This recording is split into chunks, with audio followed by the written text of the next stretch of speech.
बोले पलायन का मुद्दा हमने उठाया था 2020 में, तब वो दिख भी नहीं रहे थे कहीं। अब प्रशांत किशोर पैसा लगा के दिखाना चाहते हैं, पैसे से नहीं जीत पाएंगे। अब ये तो उनकी सोच है। पार्टी अपना विलय करके जनसुराज में आ जाए। हाँ, वो रास्ता हमारे पास है कि कोई विजन है वैसा तो आ जाए जनसुराज में। इस बार क्या जनसुराज बाहुबलियों को टिकट दे रहा है? क्योंकि पुष्पम प्रिया ने कहा है कि जो आपने पहली सूची जारी की है उदय जी, उसमें 30% लोग उन पे क्राइम के चार्जेस हैं। उनका कहना है कि क्राइम के चार्जेस है। इन्होंने कहा था कि हम साफ सुथरे लोगों को लाएंगे, लेकिन उन पे चार्जेस है। बिहार में खास करके ये बहुत आसान होता है कि पॉलिटिकल राइवलरी की वजह से एक दूसरे पे 2-3 तरह के केस मर दिए जाते हैं।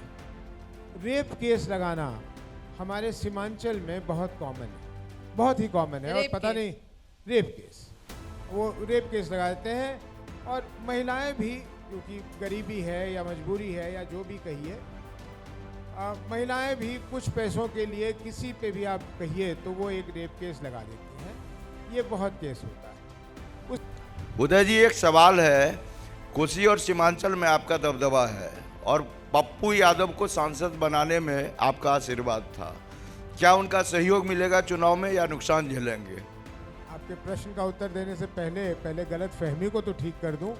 मेरी वजह से पप्पू यादव नहीं बने हुए हैं सांसद। पूर्णिया के ज़्यादातर लोगों ने उनको पसंद किया और इसलिए वो आज सांसद हैं।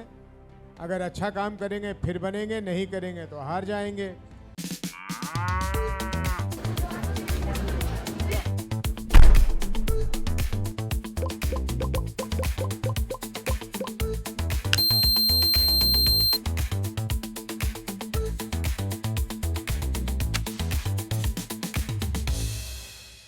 कैसे हैं?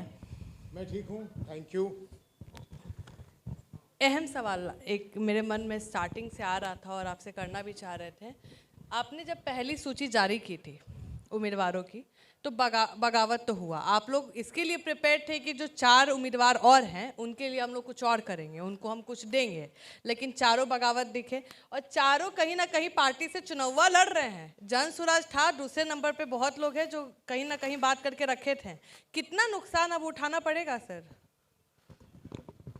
देखिए, अमूमन किसी पार्टी के कार्यकर्ता जो संभावित उम्मीदवार हों उनको निराशा होती है, तो अक्सर देखा गया है कि वो उस समय अपने गुस्सा में जाकर कहीं से नामांकन भी कर देते हैं, कुछ अन्य दलों में भी चले जाते हैं। लेकिन बहुत जल्द उनको ये समझ में आने लगता है कि ये जल्दबाजी में जज्बाती होकर ये फैसला लेना उनके लिए बहुत कारगर नहीं सिद्ध होगा। तो उसमें से मैंने ये देखा है कि 70-80% ऐसे जिनको हम लोग बागी कह सकते हैं वो अपने आप विड्रॉ कर लेते हैं। कुछ रह जाते हैं, कुछ ज़्यादा ही ज़िद्दी होते हैं, वो रह जाते हैं। ये होता है साधारणतः राजनीतिक दलों में। लेकिन मुस्कान जी, जनसुराज एक बहुत नई पार्टी है, एक नई विचार के साथ बिहार में आई है। और मेरे समझ से, हो सकता है मैं गलत हूँ, ये तो 14 नवंबर को ही पता लगेगा, लेकिन मेरे समझ से 99% वोट जो जनसुराज को मिलने वाला है वो जनसुराज को मिलने वाला है, ना कि किसी प्रत्याशी को मिलने वाला है। उदय जी, मेरा सवाल एक है, हम आपको काउंटर कर देते हैं कि सबका सवाल एक ही है, जिसको जिसको टिकट मिला है, 2 का नाम, हम 2-3 का नाम बता देते हैं। आप कहीं ना कहीं वंशवाद के अगेंस्ट हैं। आप बोलते भी हैं कि वंशवाद की राजनीति जनसुराज नहीं करता और आप भी उसको नहीं प्रेफर करते हैं, प्रमोट नहीं करते हैं।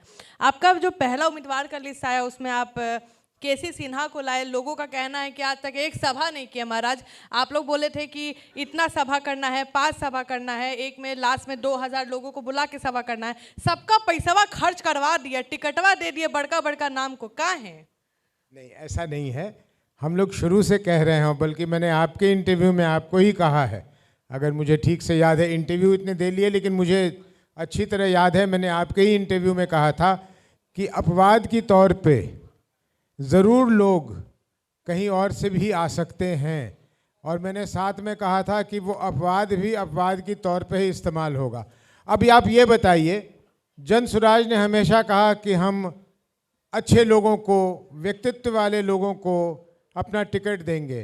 क्या इसमें कोई शक है कि केसी सिन्हा जी की व्यक्तित्व बहुत बड़ी है? केसी सिन्हा को लोग सिर्फ बिहार में नहीं, पूरे देश में नहीं, अंतर्राष्ट्रीय स्तर पर लोग जानते हैं। लोगों ने उनकी किताबें पढ़ी हैं, लोगों ने उनसे शिक्षा ग्रहण किया है। एक चीज़ ज़रूर बता दूं कि मुझे पर्सनली बहुत खेद है कि मैं वहाँ से वंदना जी को एडजस्ट नहीं कर पाया। उन्होंने बहुत काम किया था, लेकिन उनके लिए पार्टी हर संभव प्रयास करेगी कि उनकी जो मेहनत है वो बर्बाद ना जाए।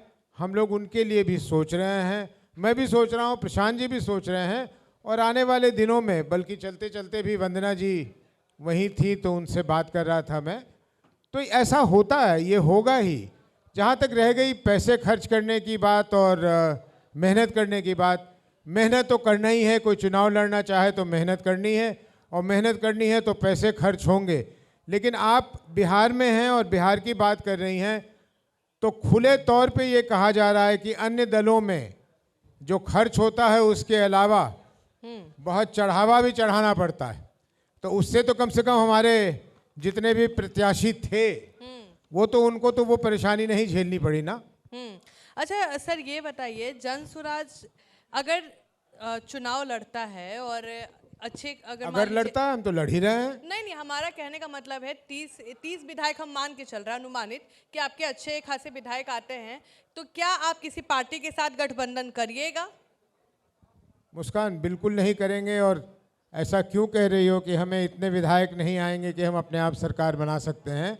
हम मुतमईन हैं कि बिल्कुल हमारी सरकार बनेगी, हर कीमत पे सरकार बनेगी।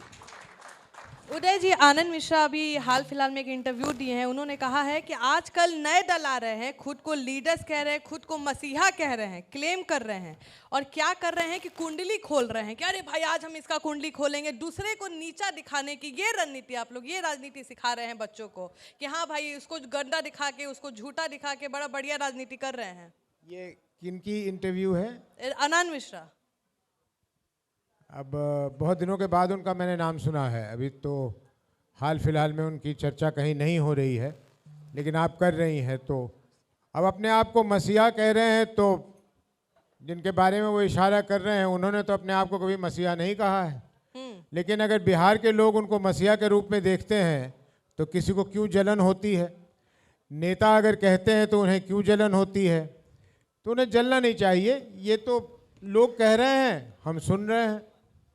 अच्छा, जैसे आपको भी पता है जो तिथि निकला है चुनाव का, कहीं ना कहीं आपको जो लोग हैं वो दिवाली छठ मना के चले जाएंगे उदय जी, और उसके बाद जो आपके वोटर्स है कहीं ना कहीं कहे जाते हैं कि वो बाहर हैं, जो पलायन करके जा चुके हैं और कहीं ना कहीं जन स्वराज को पसंद करते हैं, जो युवा हैं।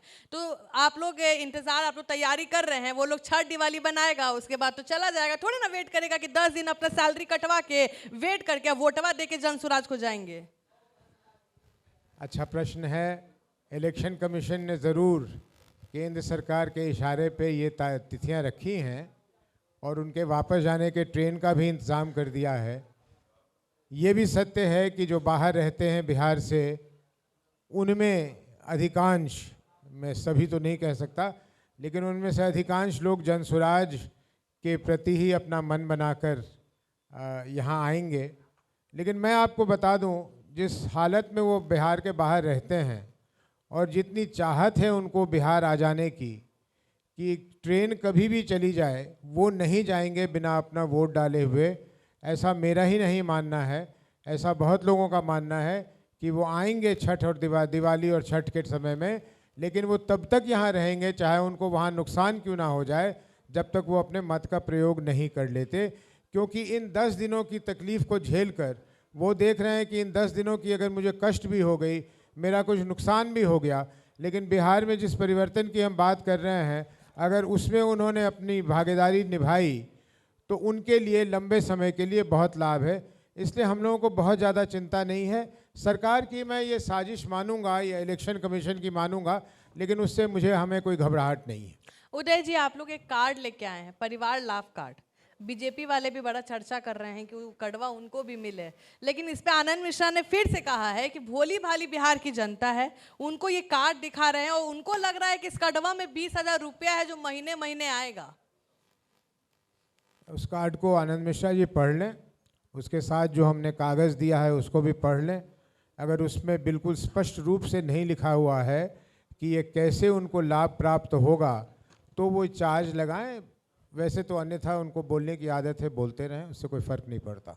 अच्छा, लोग कह रहे हैं कि पार्टी की असली कमान अभी भी पीके के हाथ में है, आप केवल नाम मात्र के अध्यक्ष हैं, क्या कहिएगा इस पे?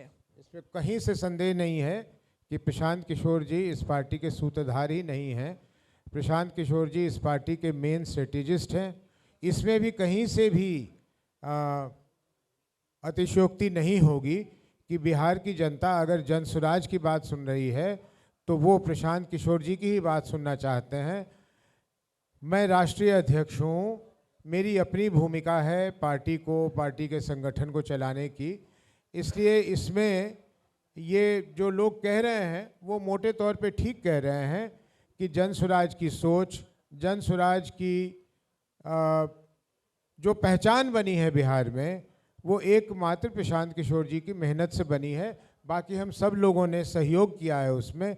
कोई भी उनकी जगह या उनके बराबर में आने की सोचे तो उसकी गलती होगी। कभी हुआ उदय जी कि आपके और पीके में किसी बात पे सहमति ना बने? रोज़ होता है, सुबह शाम होता है, दिन दोपहर में होता है, रोज़ ही होता है। होता है, खटपट होता है, बिल्कुल होता है।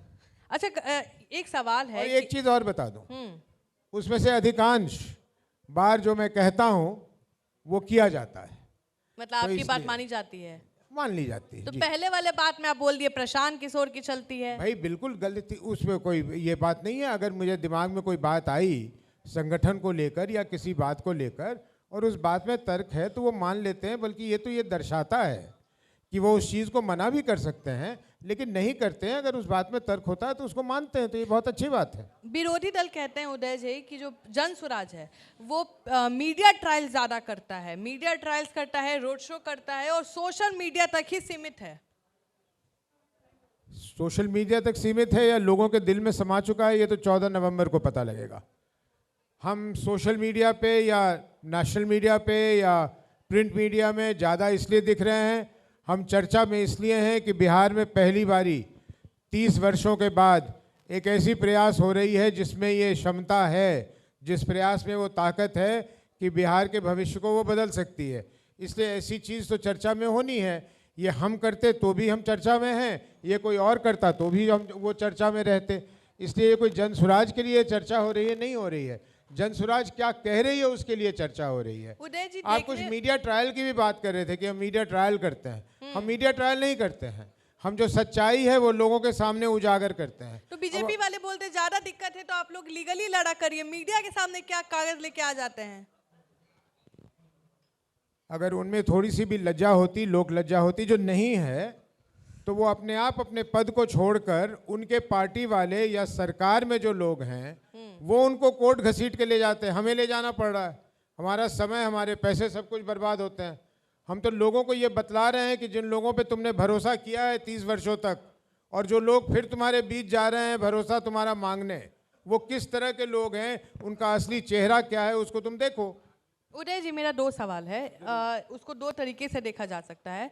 आप लोग जो मीडिया ट्रायल्स करते हैं या आप लोग जिसकी कुंडली खोलते हैं वो ज़्यादातर एनडीए के नेता होते हैं, या तो इसके 2 मतलब है, या तो आप लोग अपना कंपटीशन खाली एनडीए को देख रहे हैं, या तो आप लोग राजद को समझ ही नहीं रहे हैं कि कुछ होने वाला है, इसलिए एनडीए को टारगेट बना के उसी का वोट बैंक काटना चाहते हैं।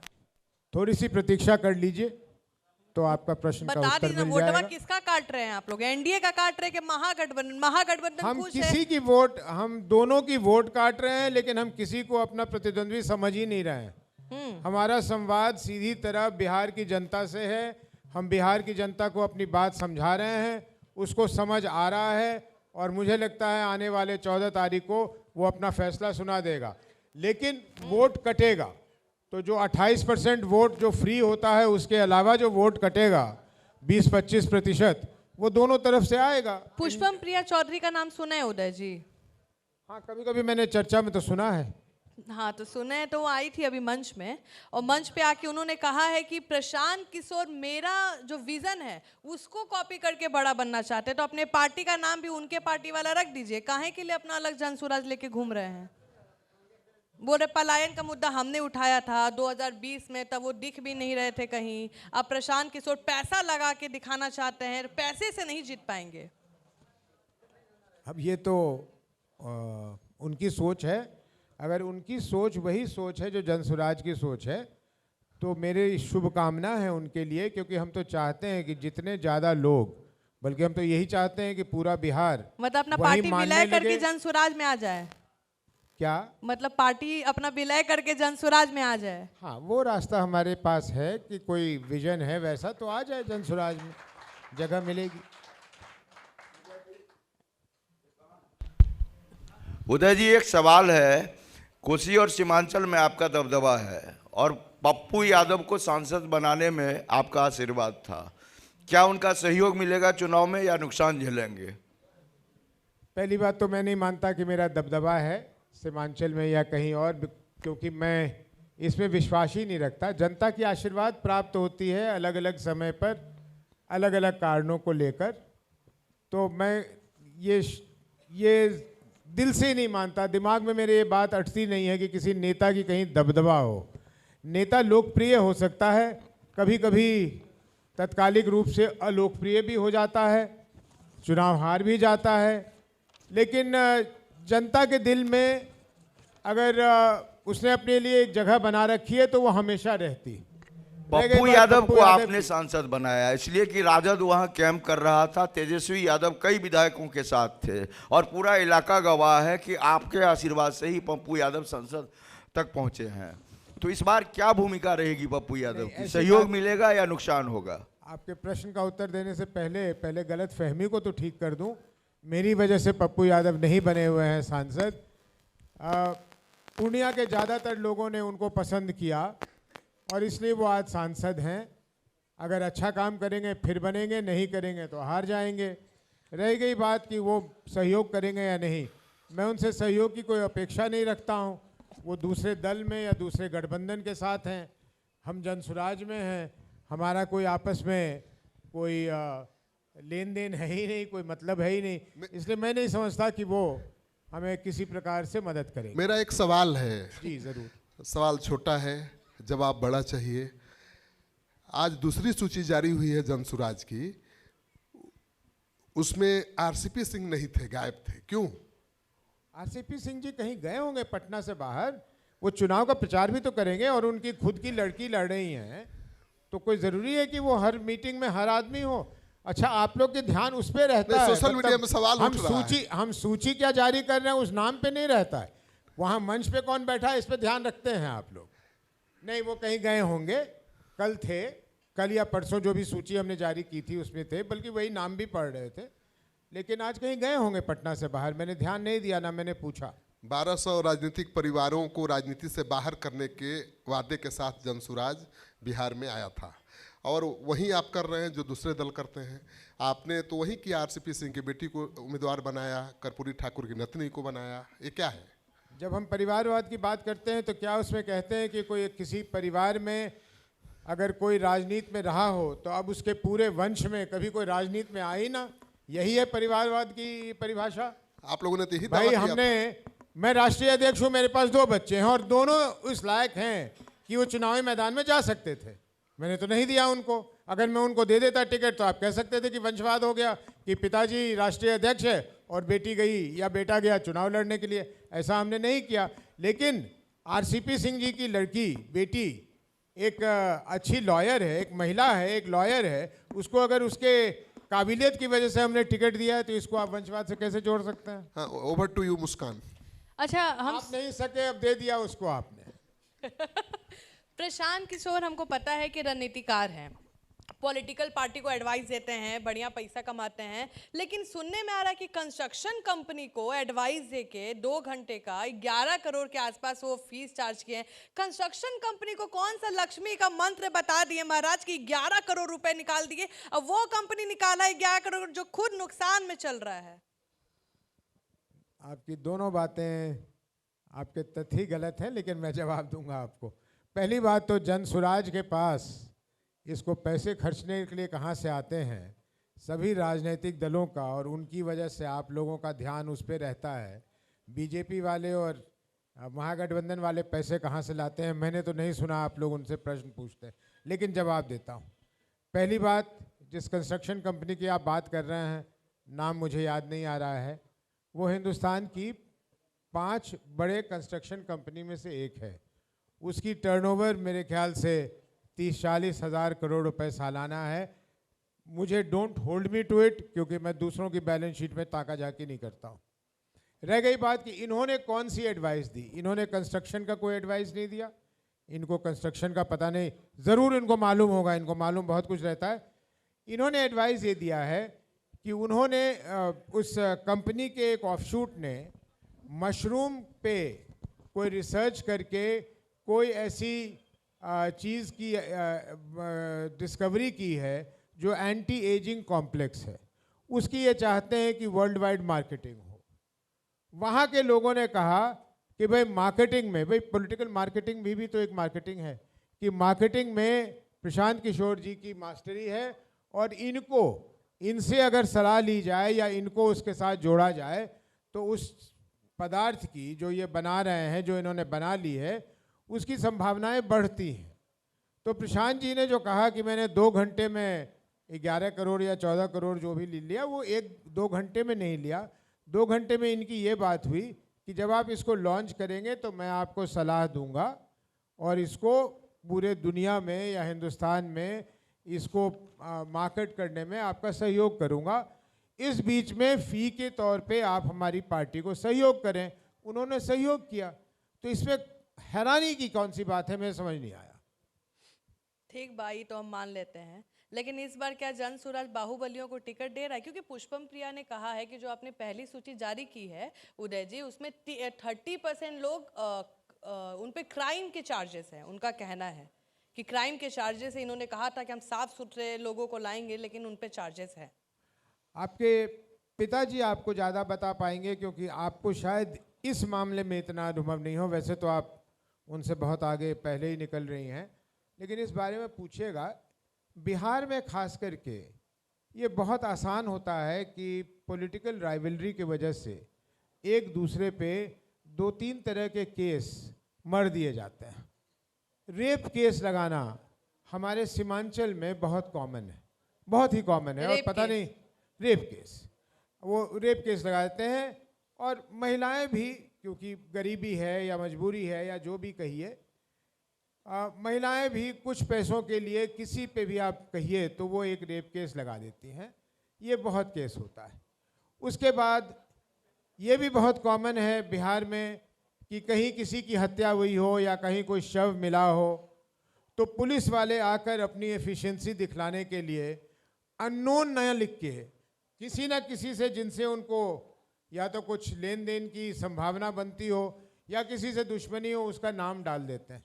मैं ये नहीं कह रहा कि हत्याएं नहीं होती हैं, हत्याएं होती हैं, लेकिन हत्याओं के एफआईआर में जिनका नाम लिखा जाता है वो ज़्यादातर ये पाया गया है कि वो गलत होते हैं। मैं आपको एक उदाहरण दे दूं, और शायद पुष्पम जी ये दे गई हूँ आपको। हमारे 2 ऐसे कैंडिडेट हैं जिन पे मामला है कि वो 302 का मामला है मर्डर का। एक केस 2003 का है, हम 2025 में बैठे हैं। एक केस 2007 का है, हम 2025 में बैठे हैं। लेकिन आपने तो कहा था ना, वैसे छवि के लोगों को हम नहीं टिकट देंगे। वो हम लोगों के हिसाब से, और हम लोगों ने, मुस्कान जी, जितनी तहकीकात हम लोग अपने लेवल से कर सकते थे, यहाँ तक कि समाज से पूछने की बात, वो हम लोगों ने करके अपने आप को भरोसा दिलवाया है। हमें ये भरोसा हुआ है कि वो लोग वो काम में नहीं हैं जिस काम के लिए उनको दोषी माना जा रहा है, एफआईआर किया गया है। वो अभी ट्रायल स्टेज तक भी नहीं पहुंचा है, लेकिन वो कह सकती हैं।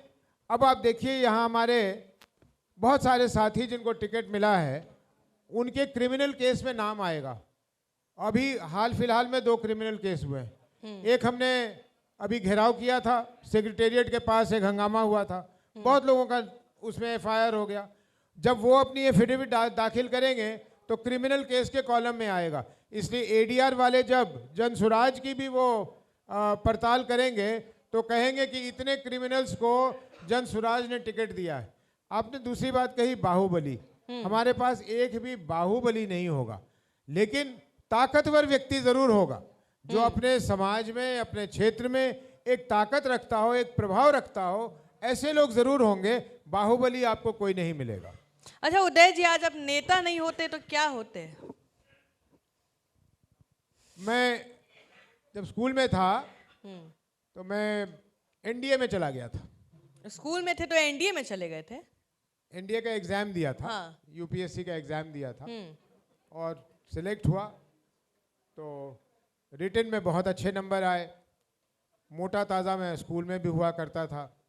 तो मेरे एक स्कूल के साथी ने, जब हम लोग प्रैक्टिस कर रहे थे फिजिकल का, तो उसने कह दिया अगर तुम्हारा आर्मी में हो गया तो मैं कभी नहीं जाऊंगा आर्मी में। वो अलग बात है कि मैं राजनीति में हूँ और वो बेचारा अभी आर्मी में ब्रिगेडियर है, बल्कि रिटायर हो गया। ब्रिगेडियर क्या है, रिटायर हो गया। तो मैं इलाहाबाद गया अपने इंटरव्यू के लिए। वहाँ देखा कि भाई पंजाब से, हरियाणा से 6-6 फुट, 6.25 फुट के जवान आए हुए हैं और हमें 10 ऑब्स्टिकल को क्लियर करना था। तो मैंने, और 3 मिनट का समय देते थे। मैं कहा ये तो कभी नहीं होगा मेरे से। तो मैं बैठा बैठा अपने टर्न की प्रतीक्षा करते हुए मैंने सोचा कि इस पर क्या कर सकता हूँ मैं जो ठीक ठाक रहे। तो मैंने उन 10 में से 7 वो चुने, नहीं 7 नहीं चुने, मैंने 10 में से वो सबसे कठिन वालों को करना शुरू किया कि 1 नंबर पे सबसे कठिन वाला करूँगा और फिर जो सबसे आसान वाला होगा उसको 10 पे करूँगा। तो मुस्कान जी, आप मानिए ना मानिए, वो जो पंजाब से आए हुए थे लोग, वो 3 मिनट के अंदर 10 करके और उसके बाद भी 3-4 और कर देते थे। उनके 3 मिनट ही नहीं खत्म हो रहे थे। मैंने शुरू किया करना, 7 तक पहुंचा, 7 सबसे कठिन वाले किए, 3 मिनट खत्म हो गया। खैर 2 दिन बाद मुझे बुलाया गया। एक मेजर जनरल साहब थे जो वहाँ के कमांडिंग अफसर थे, उन्होंने बुलवाया। तो मैं कहा बुला रहे होंगे कहने के लिए कि तुम कहाँ आ गए हो यहाँ। तो उन्होंने कहा कि आओ बैठो। तो मैं पूछा आप एल.एन. मिश्रा को कैसे जानते हो? मैं घबरा गया। मैं कहा सर एल.एन. मिश्रा जी तो डिफेंस मिनिस्टर हैं, बिहार के हैं, मेरे परिवार वाले उनको जानते हैं। तो मुस्कुराने लगे मेजर जनरल साहब, सिख थे। कहा मैंने अपनी पूरी ज़िंदगी में ऐसी सिफारिश कभी नहीं सुनी। मैं कहा क्या हो गया सर? तो उन्होंने बताया कि हमें एल.एन. मिश्रा जी के यहाँ से फ़ोन आया है कि तुम्हें सेलेक्ट नहीं करना है। मैं कहा भाई ये बड़ी कमाल की बात है। उसके पीछे राज ये था कि मेरी माँ नहीं चाहती थी कि मैं आर्मी में जाऊं, लेकिन रिज़ल्ट जब आए तो मैं आर्मी के मेरिट लिस्ट में 7th था और एयरफोर्स के मेरिट लिस्ट में 14th था। पिताजी थे इस पक्ष में कि मैं चला जाऊं, माँ थी कि बिल्कुल ना जाऊं, but ultimately you know that women win, so my mother won, so that was that. Then another thing happened. I was in St. Stephen's College, but my father had been to London School of Economics. My brother had not gone there. So my father was very keen कि मैं London School of Economics में पढ़ूं। तो उन्होंने बहुत ये मेहनत करके लंदन में मेरी एडमिशन करवा दी कि मैं अपनी ग्रेजुएशन वहाँ से कंप्लीट करके लंदन स्कूल ऑफ इकोनॉमिक्स में पहुँच जाऊँ। अब ये कहते कहते बहुत अच्छा नहीं लगता, लेकिन आपने पूछ लिया है तो मैं बताता हूँ। तो पलंग पे वो कपड़े रखकर मेरी वो पैकिंग कर रहे थे और मुझे उन्होंने लंदन भेज दिया। लंदन में मैं गया तो बच्चा था, तो YMCA जो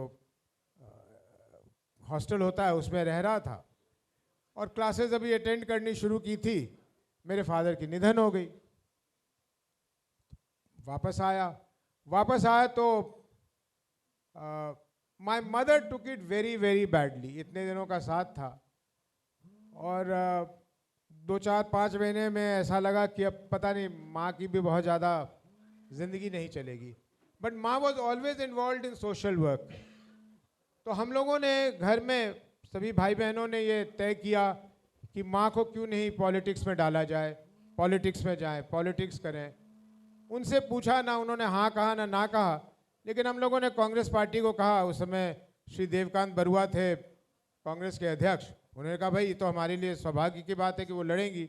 वो लड़ी, 1977 में हार गई, बिहार में सबसे कम वोटों से हारी थी, लेकिन वो हार गई। फिर 80 में चुनाव हुआ तो बहुत ज़्यादा मतों से जीत गई, फिर वो 2-3 टर्म सांसद रहीं। और क्योंकि 1977 से मैं उनकी मदद में जाता रहा, when I was very young, तो पूर्णिया में कोई, पूर्णिया से कोई लगाव होगा, पूर्णिया के लोगों को मुझसे कोई लगाव होगा, तो फिर मैं रह ही गया। माँ के निधन के बाद, जब वो सांसद नहीं थी, निधन हो गया और राजीव गांधी जी ने कहा कि मुझे लड़ना है, तो मैं लड़ने चला गया और उसके बाद तो फिर पूर्णिया में रह गया और होते होते आज आपके मंच पे हूँ। तो यही है। अब क्या करता, हाँ साथ में एक मेरा बिजनेस भी है, एक जापानीज़ कंपनी के साथ बहुत पुराना कोलैबोरेशन है जो 1980 के ईस्वी से चल रहा है। तो यही है, तो this is how my life goes on. इस बार चुनाव लड़ रहे हैं आप? नहीं, मैं चुनाव नहीं लड़ रहा हूँ। सुनने में आ रहा है, हमारे सूत्र भी बता रहे हैं कि प्रशांत किशोर भी चुनाव नहीं लड़ेंगे। काहे, डर गए हैं?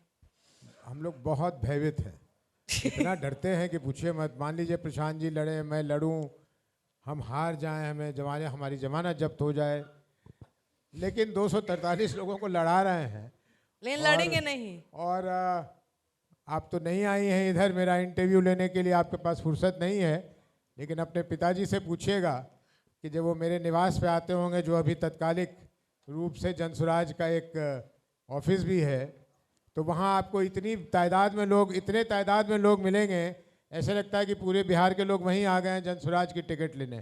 तो जिस पार्टी के टिकट लेने के लिए हज़ारों हज़ार की संख्या में लोग, और रात के वो 3-4 बजे तक नहीं जाते और सुबह फिर 6-7 बजे आ जाते हैं, तो कहीं से हम लोगों को डर नहीं है। लड़ेंगे या नहीं लड़ेंगे ये एक स्ट्रेटेजिक फैसला होगा। और मैं यहाँ पे कह देता हूँ कि अगर मेरी चलेगी तो मैं प्रशांत जी को नहीं लड़ने दूंगा। काहे? एक तो क्योंकि जीता हुआ प्रशांत जी विधायक अगर तो रहेगा लड़ेंगे, ना। क्योंकि प्रशांत जी अगर लड़ेंगे, अगर आदरणीय नरेंद्र मोदी जी को वाराणसी में 6 दिन 5 दिन रहना पड़ता अपने चुनाव के लिए, तो प्रशांत जी को भी अपने क्षेत्र में 4-5 दिन रहना पड़ेगा। और उस 4-5 दिन में मैं प्रशांत जी को कम से कम 15-20-25 जगह घुमा सकता हूं। और इसमें कोई शक नहीं है कि अगर वो 15-20 जगह जाएंगे तो हमारे जो कैंडिडेट हैं उनके लिए वोटों में इजाफा होगा।